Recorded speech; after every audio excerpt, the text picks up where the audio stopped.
All right, we are on our 11th chapter of our Sacraments class, and today we're looking at the liturgy. So we're wrapping up, actually. It's hard to believe we only have one more class after this. And so as we think about this, what we're looking at is really the celebration of the sacraments themselves as a whole. So the church has the liturgy of various different sacraments and so forth. So we're going to look at what that is.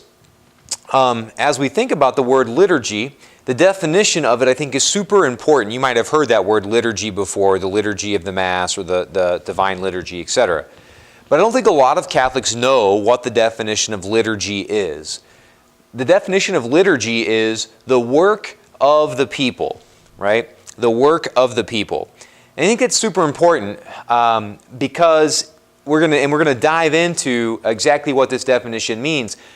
But it's something that's done. It's a work. It's something that's you pour yourself into. So the important aspects of this definition of liturgy being what? The work of the people, the work of you and I, is first of all, it's not private, right? When we talk about the liturgy, there's a communal aspect to the liturgy in the sense that it's done together with other people. That's why, of course, when we talk about it's the work of the people, it's not the work of John Hollowell. It's not the work of Father John or Father Bill or Bishop so-and-so. It's of all the people, right? It's something that we all do together. It's a community thing, and it's being done by people all throughout the world. Also, when we talk about work, though, here's another really important thing we're going to dive into throughout this class. When we talk about work, it's also not about, that means that it's not about emotions or feelings. It's work, right? It's this thing that we go to, that we engage in, that we perform, that we do. And we're going to talk a lot about that as we go through class today, all right? I love that when we think about the work of the people, when we think about the liturgy being something, and thinking here specifically, think about the liturgy of the Mass. Think about the Mass itself, right? As there are other types of liturgies for other sacraments, but let's just focus in on the Mass as kind of as an example that we're most readily familiar with. We think about, a lot of times people think about it, again, as emotions, but I want us to think about it, and St. Paul uses a lot of times in his writings, he uses the image of athletics, right? And so what I want us to think about, I want to show a Gatorade commercial that I saw several years ago that I love, and it just talks about the importance of hard work, of putting in hard work into something. And so we'll watch that now.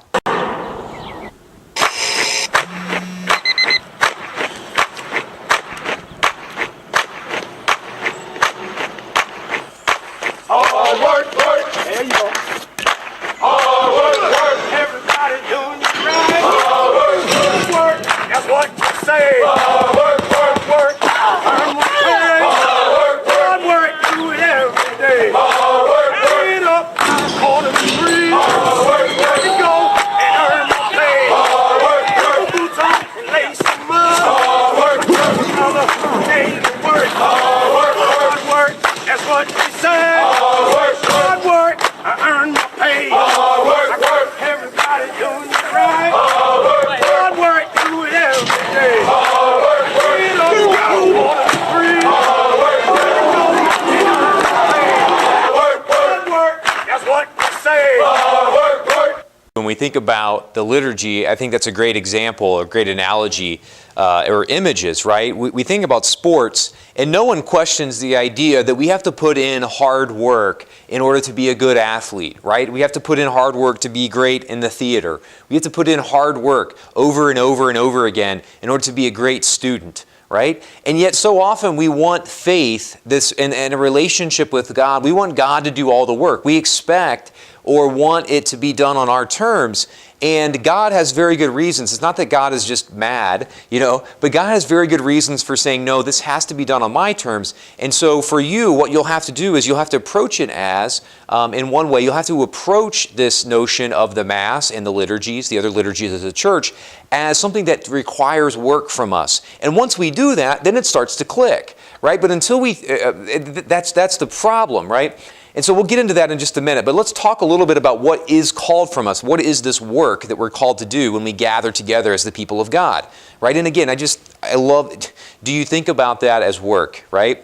I hope that hopefully that'll start to help you. The Second Vatican Council talks about what's required of us in participating in the liturgy. And it says that we are called to full, conscious, and active participation in the liturgy. Another way of saying that, we're called to hard work, right? We're called to pour everything that we have into this liturgy, right? We're called to be alert to it, right? No athlete is just kind of lifting weights bored or going through practice bored. I coached. If a kid was going through practice bored, they didn't play, they didn't get to start, and you might have even had to send them on a run or do something crazy because they're not paying attention, right? It takes us paying attention to things. It takes us putting our full self in, and it takes an activity on our part, a sitting, a standing, a volunteering, a responding when it's time to do that, just a kind of a honing in, right? I mean, that's what Peyton Manning was. All of these things are what the great athletes are praised for, their ability to do that for their sport.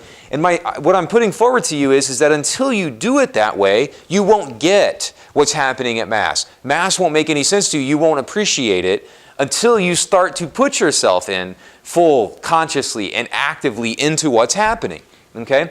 Vatican II calls us to this. So, questions I think to ask ourselves as we think about how we approach Mass. Right? Am I trying to understand what is going on? Am I giving God the benefit of the doubt? Am I giving the church the benefit of the doubt and saying, okay, I wonder what's happening here. Why is this happening? What is it that's being read? So often we sit there at Mass, and we're like, we're like, well, I got, the reading was so boring. Well, were you trying to follow along? Were you paying attention? And yes, we're going to get distracted, right? That happens to athletes and practices and so on and so forth. But are we really trying with everything that we have to stay focused, right? Am I trying my best to follow along? Am I performing the actions with intention, or am I sitting there waiting, like sitting, standing, kneeling, mom and dad make me do it, right? If that's not full, that's not conscious, that's not active, and while you do it that way, it's not going to make any sense until you approach it with a proper attitude of saying, this is something that I need, this is work that I'm putting in.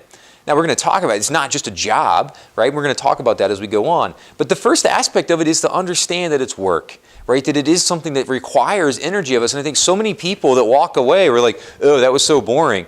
Well, did you put yourself into it, right? Did you put yourself into it? Okay. How do we understand this notion that it's work? That sounds like it's it's not religious, or that God should do it better than that. God should just make it happen. What we believe as Catholics is that over time, through the work that I put in, I am changed. So by fully, consciously, and actively participating in Mass after Mass after Mass and doing the best that I can and being alert and being open to the idea that even though I'm not having a particular emotion in that moment, or I'm not having some sort of feeling or religious experience, God is still changing me, and God is working in ways that are, as I said here, that are unseen. Right? We talk about that all the time, right? I believe in the seen, that which is seen and unseen.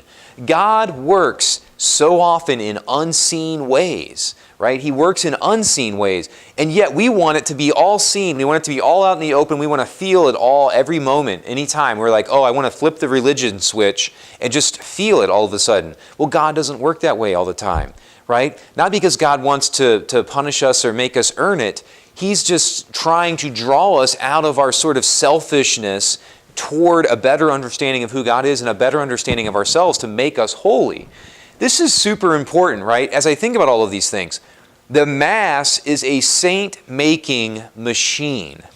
As we think about this idea that in Mass, I'm supposed to throw myself into this and really dive in, but recognizing that the change takes time over time. I'm never going to go from the couch to being a world-class sprinter by going to one practice, right? It takes years and years and years to become, but you start to see progress in that. But it's not one event to the next. It's not one practice to the next.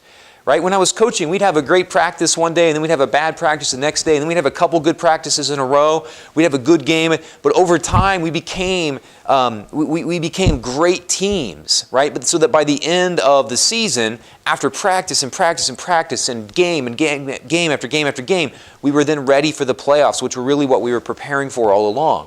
The Mass is the same way, right? The Mass, but recognize that all the great saints, if you ever have thought about, gosh, I'd like to be a saint, I'm really interested in the saints, I like Mother Teresa, I like John Paul II, I like St. Therese, I like this saint or that saint, know that the saints were formed by the Mass. So if you want to be critical of the Mass and say, gosh, I don't like the way that it feels, or I don't think it's good enough for me, know that the Mass as it is has made countless saints throughout the last 2,000 years, right? Because they got what is actually happening at Mass and realized they needed to just put themselves into it and not sit there and sit back and ask, okay, what can I get out of this for me? What's in it for me? When we talk about Mass in a particular way for a moment, let's look at the Lord's Day, what we talk about as Catholics when we think about this. We define the Lord's Day, we think of the Lord's Day as Sunday, right? And we talk about that as the Sabbath day of rest. Now, this fulfills three different major, if you will, laws. First of all, it fulfills the first and third commandment. It fulfills recognizing and honoring and worshiping God. It recognizes and fulfills the idea that we are to honor the Sabbath and keep holy the Sabbath day. And also the first precept of the church says that I am to go to Mass on Sunday or the Saturday night before if there's not some kind of serious reason where someone's sick or ill or I can't travel, it's dangerous, or I go on a Saturday, right? But we get the point. We know all of those exceptions. The exceptions are not things like, I'm on vacation and those kinds of things. I have to make that a major priority in my life. And again, if it's not because of illness or something along those lines. But the first precept of the church is, that I attend Mass on Sundays and holy days of obligation. And that's a really important thing. So we talk about this as, the Catechism says this: I am to commemorate the day by participating in Mass, but also by resting from those works and activities which could impede a sanctification of Sundays. So, not only are we called to celebrate and worship at Mass on Sundays, we're also called to make that day holy by not working as much as possible, doing servile work. I want to make some more money for my car. I want to do this or raise a little bit of money or have some spending money to go out at a restaurant, so I'm going to work on Sunday. The church says no. That's not the day of rest. Sunday as a whole, the liturgy is a part of that, but the whole day has a sort of liturgical aspect to it where I am praising God, I'm spending time relaxing, I'm resting in God. And I'll tell you, the vast majority of people, there's a great book that I read a few years ago called The Leisure as the Basis of Culture by a great theologian. He makes the point that most of us today in our world, in our culture, in our country, we don't know how to rest. We don't know how to actually just sit back and relax. Because if we get a few minutes by ourselves, what do? We're going to go watch TV. We want to check our phone. We can't just sit around and be with people. We can't sit around and be with God. We can't sit around and be in nature, right? So the whole day in the mind of the church is meant to have a sort of liturgical feel to it where God is at the center of that and we rest in that, right? Most people cannot do that, and it's such a shame. The devil is attacking Sundays, not only by getting people not to go to Mass, but also by getting people to work and to just see it as another day to do things, as opposed to what God is saying, look, make me the center of that day, rest in me, rest in each other, enjoy each other's company, have a great meal together, have a big meal with family and friends, sit around and talk, do these kinds of things. That's what the church is meaning when we talk about the Lord's Day, and that idea that Mass is a piece of that, the liturgy is a piece of that. As we look at the liturgies, and the Mass again being one of those, we see that the importance that signs and symbols play in the liturgy too, right? We recognize that there's a lot of different symbolism and things. Water, oil, sign of the cross that we make, standing and sitting and kneeling, and the ashes, and we strike ourselves. All these movements and gestures that we do, these gestures, if they're not done out of a spirit of complete boredom and complete indifference, those can slowly shape me. And that's the whole point of, right, going back to the hard work commercial, right? I go to Mass, I go through these routines, I see these images, I hear these songs, I hear these words over and over again that are preached. I hear these words from the gospel that are read over and over and over again. I stand, I sit, I kneel. Just think about the act of kneeling.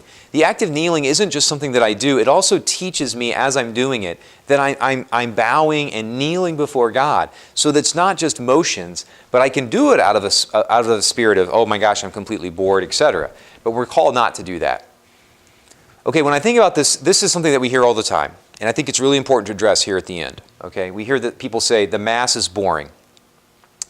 Pope Benedict XVI, who was a great theologian and is a great theologian and is still with us, wrote a lot about the Mass, and he said a couple things. He was addressing this notion that the Mass is boring. I'd love you to think about this. He said the Mass will come off badly if it wants to enter the competition of show business. A pastor is not an MC, and the liturgy is not a variety show. It will also come off badly if it wants to be a sort of engaging circle of friends. It will come off badly if it tries to be in the entertainment and show business, right? We see a lot of that in Christian worship around, where people are trying to make Christian worship like television, like a game show, like something that will entertain us, right? That's not what the Mass is. The priest, the pastor, is not supposed to be an MC up there facilitating everything. Hey, everybody, how's it going? Welcome to Mass. Hey, how's it going? Yep. Hey, I love you. You're great. Telling jokes, making it fun. Hey, let's have another number over here. Let's sing. Let's keep it going, just like TV. That is the complete perversion of what the Mass is supposed to be and of what Christian worship is supposed to be. Why? Because now, when it's done that way, it's being done based on what you want and what you and I think is best for ourselves, right? How often, though, do we get in trouble by giving ourselves what we think we need? Right? We get in trouble doing that all the time. Almost every sin is committed because someone thinks, I'm doing this because I need this. When in reality, of course, they don't need it. God's telling you, no, you need the complete opposite. Right? So if we try to make the Mass entertaining in that way, it will just simply be something that people experience and they're like, blah.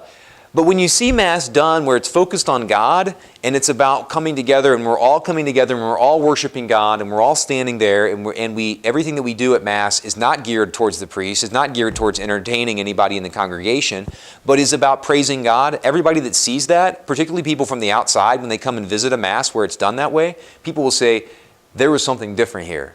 This was not like normal Christian worship. And they experience the liturgy as something different, and that's what's supposed to happen. Pope Benedict also said the liturgy is actually done for God and not for ourselves. The more we do it for ourselves, however, the less it attracts people.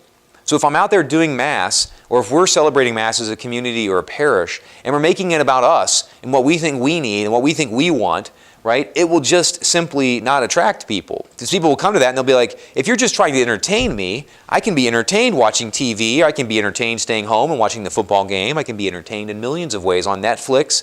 I don't need to come to this place and have this priest tell bad jokes and have the music that sounds nothing like the good stuff that I love on the radio. You know, you guys are trying to make your music that way. Well, if people come to that, they're not going to come back.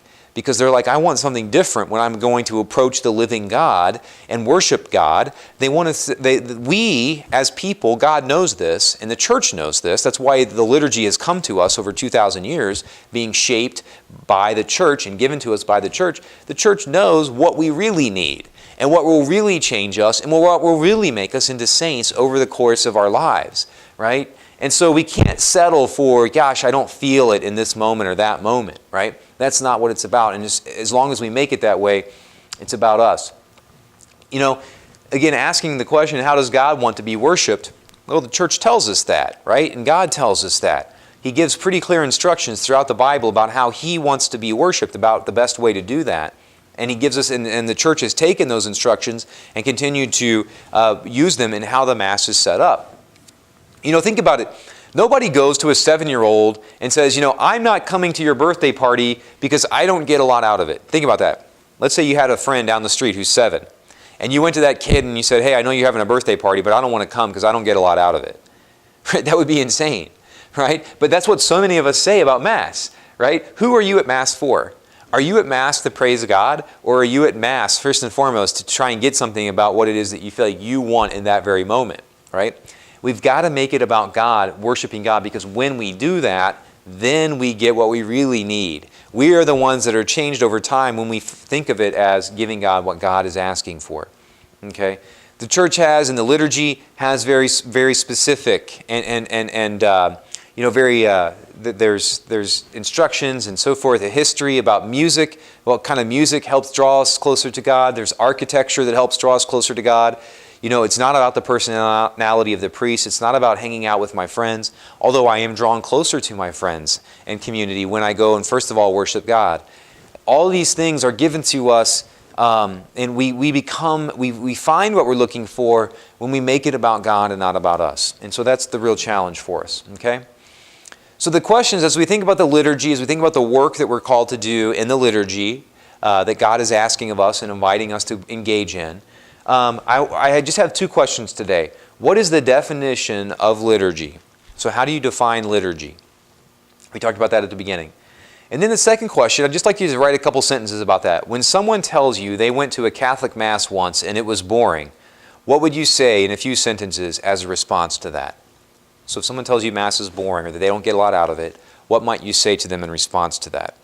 That ends our class as we look at the liturgy, the idea of the work of the church being entered into in the Mass and other sacraments when we celebrate them publicly. I hope this has been helpful for you, and know that if I can help with anything or you ever have any questions, please don't hesitate to call. God bless.